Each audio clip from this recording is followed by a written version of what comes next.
नमस्कार दोस्तों, OCN network में आपका स्वागत है। मैं हूं ओमकार चौधरी। 100 सुनार की एक लोहार की, ये कहावत तो आपने सुनी ही होगी और वही हुआ है आज। प्रधानमंत्री नरेंद्र मोदी बिहार के दौरे पर गए थे। गया जी में और एक दूसरे कार्यक्रम में उनको शामिल होना था। गया जी में उन्होंने करीब 13,000 करोड़ की कुल मिलाकर के जो योजनाएं परियोजनाएं हैं उनका या तो उद्घाटन किया है या शिलान्यास किया है। और दूसरे जो गंगा जी पर एक पुल बना है 4 लेन का, उसका उसका भी लोकार्पण किया है। लेकिन पिछले कुछ दिन से जो कुछ चल रहा था, जिस तरह की यात्राएं निकाली जा रही थी और यात्रा के दौरान राहुल गांधी और तेजस्वी यादव जिस भाषा का प्रयोग कर रहे थे, जो बदजुबानी कर रहे थे प्रधानमंत्री के बारे में या राज्य सरकार के बारे में, नीतीश कुमार के बारे में, वो एक कहावत है ना कि 100 सुनार की एक लोहार की। तो वही किया है प्रधानमंत्री नरेंद्र मोदी ने अपने संबोधन में। और उन्होंने पहले तो ये जानकारी दी, ये जो गरीब विरोधी साबित करने की कोशिश करते रहे हैं केंद्र सरकार को भी और राज्य सरकार को भी, उस पर उन्होंने कहा कि अब तक हम पूरे देश में 4 करोड़ गरीबों को घर दे चुके हैं। और अकेले घर नहीं दिया है, बिजली का कनेक्शन भी, टॉयलेट वगैरह सब उसमें, इसके अलावा गैस कनेक्शन, आयुष्मान योजना का लाभ गरीबों को दे ही रहे हैं। और उनका कहना ये था कि गया जी, जहां हम ये कार्यक्रम कर रहे हैं, इस जिले में भी 2 लाख गरीबों को उनके अपने घर दे दिए गए हैं। उन्होंने ये कहा कि ये चाणक्य की और चंद्रगुप्त की भूमि है और इस भूमि से जो संकल्प लिए जाते हैं, और उन्होंने भी एक संकल्प लिया था पहलगाम की घटना के बाद, और उसके बाद आतंकियों को किस तरीके से सबक सिखाया और आतंकियों के आकाओं को भी वो अब पूरे देश के सामने, बिहार समेत, और पूरी दुनिया के भी सामने है। प्रधानमंत्री नरेंद्र मोदी ने आज राजद और कांग्रेस यानी लालू यादव के कुनबे और सोनिया गांधी और राहुल गांधी के कुनबे को पूरी तरीके से एक्सपोज करके रख दिया। उन्होंने खास तौर से जो भ्रष्टाचारी मुख्यमंत्री रहते हुए जेल में बैठ कर के फाइलें साइन करते थे, सरकार चलाने की कोशिश कर रहे थे, उन पर शिकंजा कसने के लिए अभी एक दिन पहले ही जो विधेयक पेश किया गया लोकसभा में और फिर उसको जेपीसी को सौंपा गया, खास तौर से उसका उल्लेख करते हुए कहा कि भाई हालात ये हैं कि कोई सरकारी कर्मचारी, कोई बाबू, कोई अधिकारी गिरफ्तार हो जाए तो 50 घंटे अगर वो हिरासत में रह रहा है तो उसको सस्पेंड कर दिया जाता है। लेकिन अभी तक भी ये प्रावधान नहीं था संविधान में कि किसी मंत्री को, किसी मुख्यमंत्री को, प्रधानमंत्री को अगर संगीन धाराओं में गिरफ्तार कर लिया जाए और वो कितने भी समय तक अगर जेल में रहे तो उसको बर्खास्त किया जा सके या उसको हटाया जा सके। उन्होंने कहा कि हम अब ये प्रावधान लेकर के आ रहे हैं। कानून है कि अगर किसी छोटे सरकारी कर्मचारी को 50 घंटे तक हिरासत में रख दिया तो अपने आप वो सस्पेंड हो जाता है। ड्राइवर हो, छोटा क्लार्क हो, प्यून हो, उसकी जिंदगी हमेशा हमेशा के लिए तबाह हो जाती है। लेकिन अगर कोई मुख्यमंत्री है, कोई मंत्री है, कोई प्रधानमंत्री है, तो वो जेल में रह करके भी सत्ता का सुख पा सकता है। ये कैसे हो सकता है? हमने कुछ समय पहले ही देखा है कि कैसे जेल से ही फाइलों पर साइन किए जा रहे थे, जेल से ही सरकारी आदेश निकाले जा रहे थे। नेताओं का अगर यही रवैया रहेगा तो ऐसे भ्रष्टाचार के विरुद्ध लड़ाई कैसे लड़ी जा सकती है?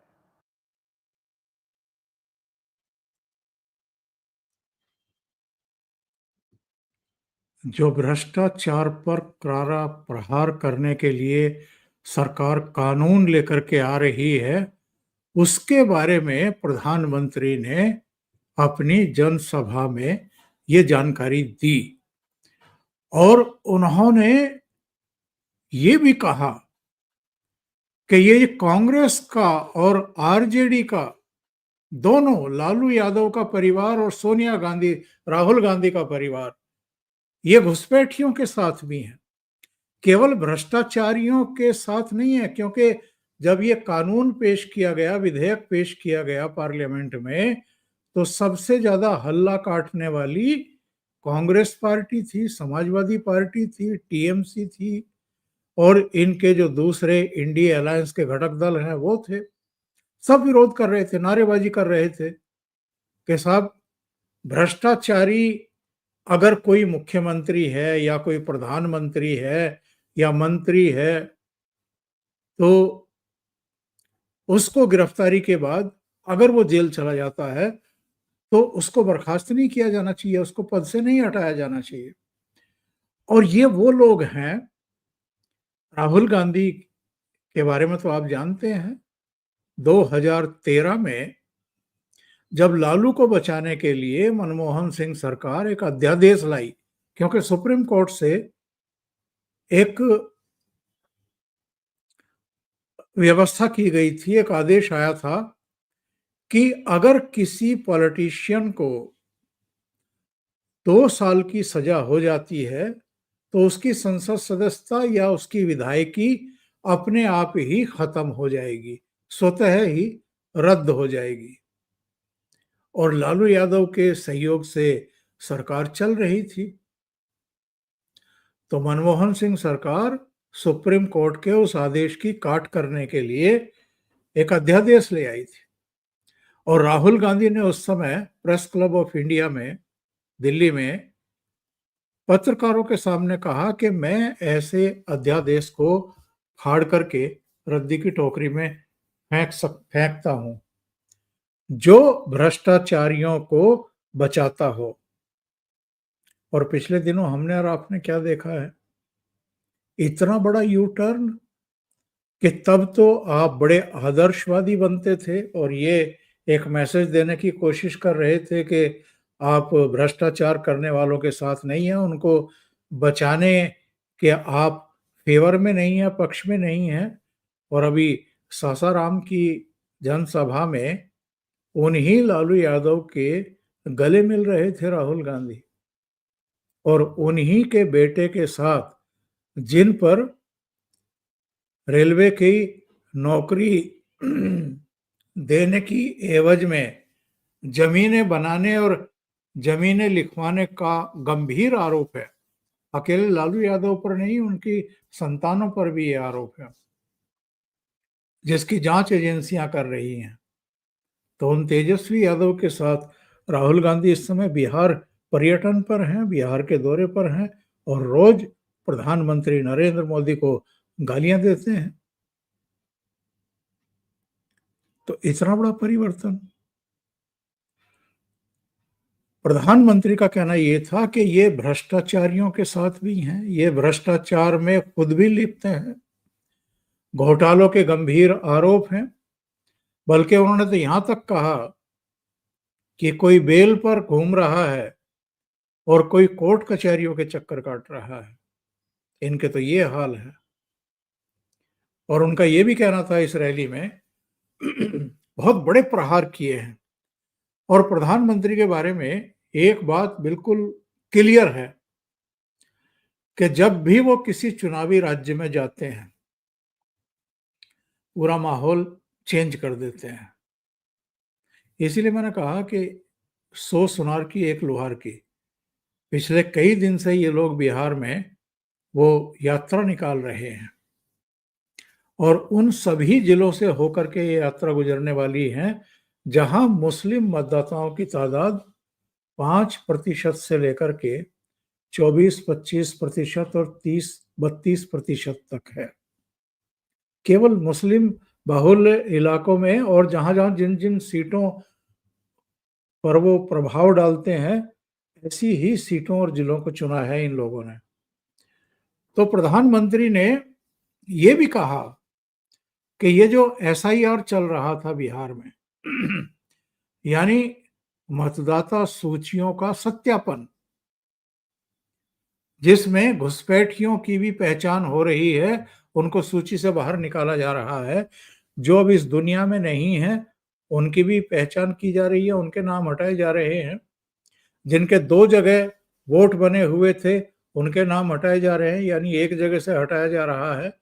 और जो अपने मूल निवास स्थान पर नहीं मिले, यानी कहीं या तो राज्य से बाहर चले गए या गांव छोड़ करके शहरों में चले गए नौकरी की तलाश में, रोजगार की तलाश में, उनके नाम भी हटाए जा रहे हैं। कुल मिलाकर के बिहार में 65 लाख मतदाताओं के नाम हटाए जा रहे हैं, जिसको लेकर के ये बवाल कर रहे थे।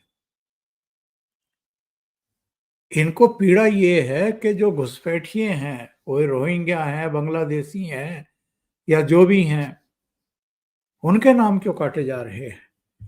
क्योंकि एक एक सीट पर अगर 2-2, 3-3 हजार नाम भी कट रहे होंगे, इससे भी ज्यादा कट रहे होंगे, तो वो तो इनको लगता है कि बहुत बड़ा अंतर डाल देंगे हार जीत में। इसलिए बवाल काटे हुए हैं। इसीलिए एसआईआर का विरोध किया जा रहा है। बिहार से लेकर के पार्लियामेंट तक नहीं चलने दी गई। पूरा मानसून सत्र एक तरीके से इन्होंने डिस्ट्रॉय कर दिया। तो प्रधानमंत्री ने घुसपैठियों के बारे में भी साफ तौर पर ऐलान कर दिया आज की सभा में। एक और खतरे की बात की है और ये खतरा बिहार पर भी है। देश में घुसपैठियों की बढ़ती संख्या चिंता का विषय है। बिहार के सीमावर्ती जिलों में तेजी से डेमोग्राफी बदल रही है। इसलिए एनडीए सरकार ने तय किया है कि देश का भविष्य घुसपैठियों को नहीं तय करने देंगे। घुसपैठियों को बिहार के युवाओं के रोजगार नहीं छीनने देंगे। जिन सुविधाओं पर भारतीय लोगों का अधिकार है, उस पर घुसपैठियों को डाका नहीं डालने देंगे। इस खतरे से निपटने के लिए मैंने डेमोग्राफी मिशन शुरू करने की बात कही है। बहुत जल्द ये मिशन अपना काम शुरू करेगा। हम हर घुसपैठियों को देश से बाहर करके ही रहेंगे। आप मुझे बताइए, एक घुसपैठियों को निकालना चाहिए कि नहीं निकालना चाहिए? क्या ये घुसपैठिए आपका रोजगार छीन ले आपको मंजूर है? एक घुसपैठिए आपकी जमीन पे कब्जा कर ले आपको मंजूर है? ये घुसपैठिए आपका हक छीन ले आपको मंजूर है? बिहार के आप सभी लोग देश के भीतर बैठे घुसपैठियों के समर्थकों से भी सावधान रहिए। जान जाइए कौन घुसपैठियों के साथ खड़ा है। कांग्रेस और आरजेडी जैसे दल बिहार के लोगों का हक छीनकर घुसपैठियों को देना चाहते हैं। तुष्टीकरण के लिए, वोट बैंक को बढ़ाने के लिए कांग्रेस आरजेडी वाले कुछ भी कर सकते हैं, कितने ही नीचे जा सकते हैं। इसलिए बिहार के लोगों को बहुत सतर्क रहना है। प्रधानमंत्री यही नहीं रुके। आपको ध्यान होगा एक बार जब पंजाब के मुख्यमंत्री थे चरणजीत चन्नी और उनके साथ मंच पर प्रियंका गांधी वाड्रा भी खड़ी हुई थी, और जब उन्होंने ये कहा था कि ये उत्तर प्रदेश के और बिहार के जो भैये यहाँ आते हैं और जो यहाँ के लोगों का रोजगार खा रहे हैं, हम इनको घुसने नहीं देंगे, इनको यहाँ से भगाएंगे, तो प्रियंका गांधी वाड्रा भी तालियां बजा रही थी। वो वीडियो आपको मिल जाएगा जब आप तलाश करेंगे। लेकिन प्रधानमंत्री नरेंद्र मोदी ने इनका भी और तेलंगाना के मुख्यमंत्री रेवंत रेड्डी का भी खास तौर से जिक्र किया। मैं प्रधानमंत्री की आवाज सुनवा रहा हूं, उन्होंने क्या कहा है कि कांग्रेस बिहारियों को लेकर के किस तरह की टिप्पणियां करती रही है। एक नहीं, दो दो मुख्यमंत्री इनके किस तरह की बातें बिहार के लोगों के बारे में करते रहे हैं। और उसके बाद वो चरणजीत चन्नी वाला जो पोर्शन है, बाइट है वो, और रेवंत रेड्डी वाला भी आपको, उसका मैं आपको ऑडियो सुनवाता हूं। आपको याद होगा कांग्रेस के एक मुख्यमंत्री ने मंच से कह दिया था कि अपने राज्य में बिहार के लोगों को घुसने नहीं देंगे। बिहार के लोगों से कांग्रेस की इतनी नफरत, बिहार के लोगों के प्रति इतनी घृणा, और कोई भूल नहीं सकता। ये चरणजीत चन्नी की आवाज।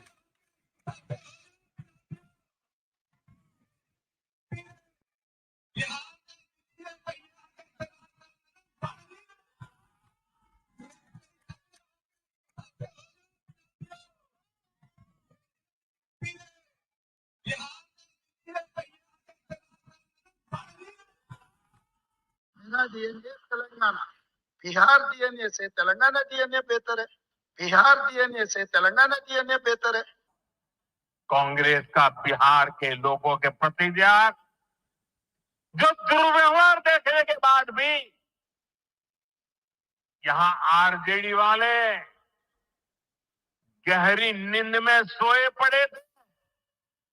बिहार के लोगों को आरजेडी और उनके साथी सिर्फ अपना वोट बैंक मानते हैं। उन्हें गरीब के सुख दुख, गरीब के मान सम्मान से कोई मतलब नहीं है। और मैं आपको एक एक्चुअल में ऑडियो और सुनवाता हूं। राहुल गांधी किस तरह के भाषण दे रहे हैं इस बिहार की तेजस्वी यादव के साथ उनकी जो यात्रा चल रही है, उसमें ताज्जुब होता है। मैंने एक ट्वीट भी किया था आज सुबह कि इस देश का नेता प्रतिपक्ष, जिसका अपना एक पद का एक स्तर के दर्जा दिया जाता है और उसकी मर्यादा और गरिमा होती है, एक प्रतिष्ठा होती है, और वेटिंग इन पीएम माना जाता है।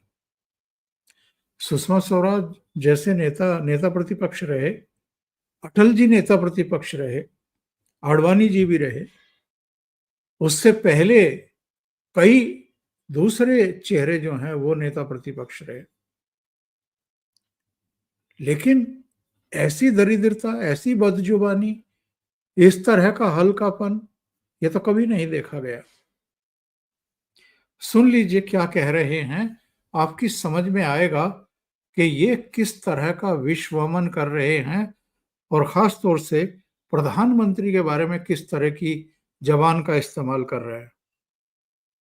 और अंत में पूरे देश को पता लग जाएगा कि नरेंद्र मोदी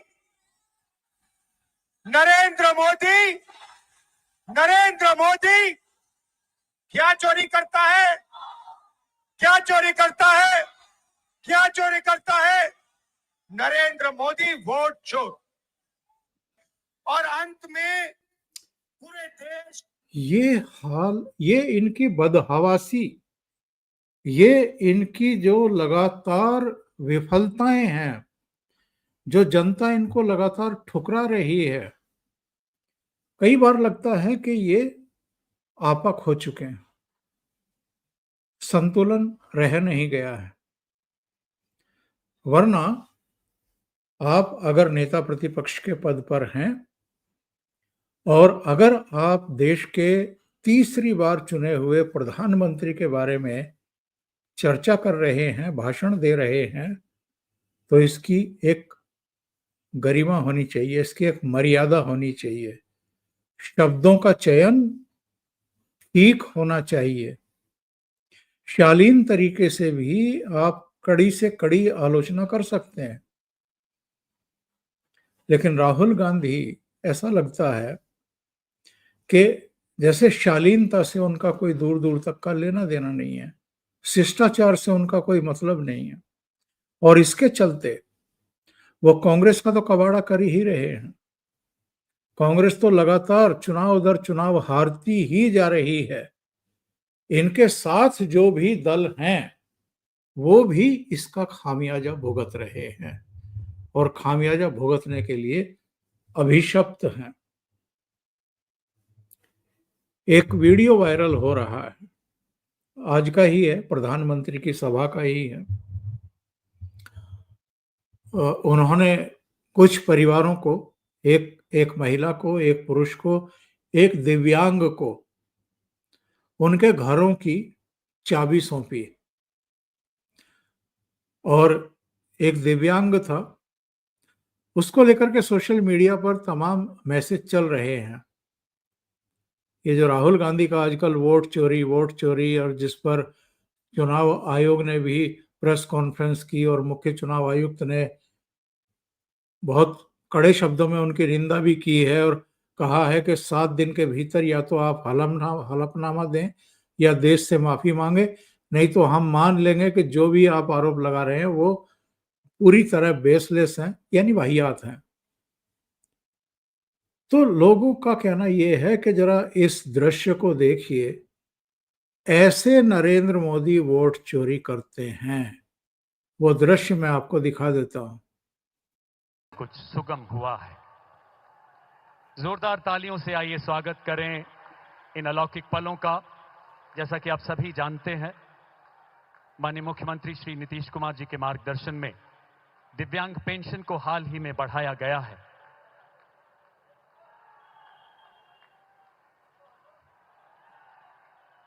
अलौकिक पल, सर्वे भवन्तु सुखिनः सर्वे सन्तु निरामया का भारत युद्ध घोष। इसके बाद श्रीमती, तो ये वो दृश्य था जिसको लेकर के आज सोशल मीडिया में काफी चर्चा हो रही है कि एक दिव्यांग को कितने आत्मीयता से प्रधानमंत्री नरेंद्र मोदी उसके घर की चाबी सौंप रहे हैं। और इससे पता लगता है कि वो एक्चुअल में गरीब, और गरीब में भी अगर कोई अपंग है, दिव्यांग है, तो उसके प्रति कितनी संवेदना रखते हैं और किस तरह से उसका मनोबल बढ़ाने की कोशिश करते हैं, उसकी हौसला अफजाई करते हैं। इतनी संवेदनशीलता मैं ये नहीं कहता कि दूसरे दलों के नेताओं में नहीं है, लेकिन जो हम के बारे में अपशब्दों का प्रयोग करते हैं, कम से कम उनके भीतर ये संवेदनशीलता दिखाई नहीं देती है। अभी के लिए इतना ही। बहुत बहुत धन्यवाद। अगर आपको ये चैनल और इसके कंटेंट पसंद आ रहे हैं तो लाइक करें, कमेंट करें, वीडियो को शेयर भी करें। अभी तक अगर आपने ये चैनल सब्सक्राइब नहीं किया है तो सब्सक्राइब कर लें और साथ में लगे बेल आइकॉन को दबा दें ताकि आगे आने वाले वीडियो और उनके नोटिफिकेशन आप तक पहुंचते रहें। बहुत बहुत धन्यवाद। नमस्कार।